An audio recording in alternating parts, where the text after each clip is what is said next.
Par peur de graves représailles, cette jeune femme doit témoigner à visage caché. Depuis 2 ans, elle travaille dans l'ombre pour le gouvernement malgache. Son théâtre d'opération, Facebook. Son travail, créer de faux profils et commenter des publications postées par un chef d'équipe. Elle nous montre un exemple de fausse publication. Ici, on voit le cuisinier d'un restaurant populaire entouré du président et de sa famille. L'objectif recherché, véhiculer l'image d'un président proche du peuple. Cette publication, c'était un montage. Il y a chaque équipe qui lance l'exemple. Manger comme tout le monde. C'était comme l'adorer. Selon elle, ces opérations sont pilotées par la ministre de la Communication. Les intermédiaires et nos chefs d'équipe, ils nous ont dit dès le début que c'est madame la ministre de la Latina de la ville qui commandit toutes les communications parce que c'est son domaine.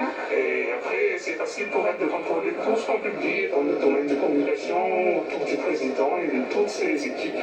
J'ai déjà mis en contact avec elle. Il y a toujours des intermédiaires. Les créateurs de faux profils ne se contentent pas de chanter les louanges du président. Ils lancent des polémiques, alimentent de faux débats avec de prétendus partisans et opposants au gouvernement. L'objectif, pousser les internautes à réagir pour sonder leurs avis et leurs opinions. Il y a quelques mois, on demande à la jeune fille de s'en prendre au fils aîné du président. On a lancé, c'était des toxicos, quelque chose du genre, il prend des drogues. Je ne crois pas que ça vient du président, parce qu'il n'attaquerait pas ses enfants. La réalité, on ne le sait pas, mais on nous dit de le faire. Et des fois, surtout quand ça attaque la famille, c'est un peu décevant de le faire. Interrogée, la ministre de la Communication dément. Je refuse totalement toutes ces accusations et en même temps, je tiens quand même à préciser que nous avons des partisans qui le font pour nous de manière tout à fait gratuite, de manière tout à fait partisane, c'est-à-dire en signe de soutien pour le parti ou pour le régime actuel. Nous n'avons pas comme stratégie de payer des comptes faits.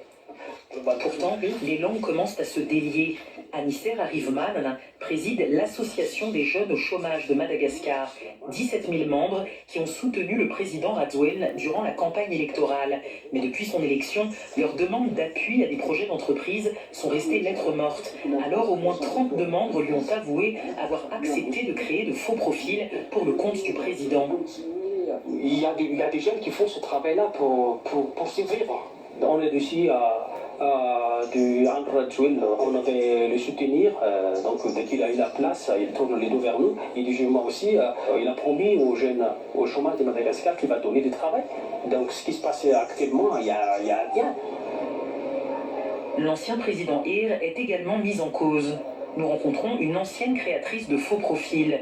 Carte SIM, ordinateur et forfait internet fournis, elle travaillait à temps plein pour la présidence dans une véritable usine à trolls pour 130 € par mois. Mais il y avait des moments où le ministre de la Communication lui-même nous donnait des ordres comme parler de ce sujet. Si les comptes fake de l'opposition parlaient de la première dame, elle nous appelait tout de suite pour nous dire qu'elle était personnellement visée.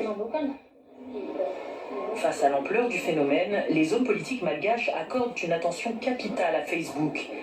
Le député d'opposition Roland Atsiraka nous ouvre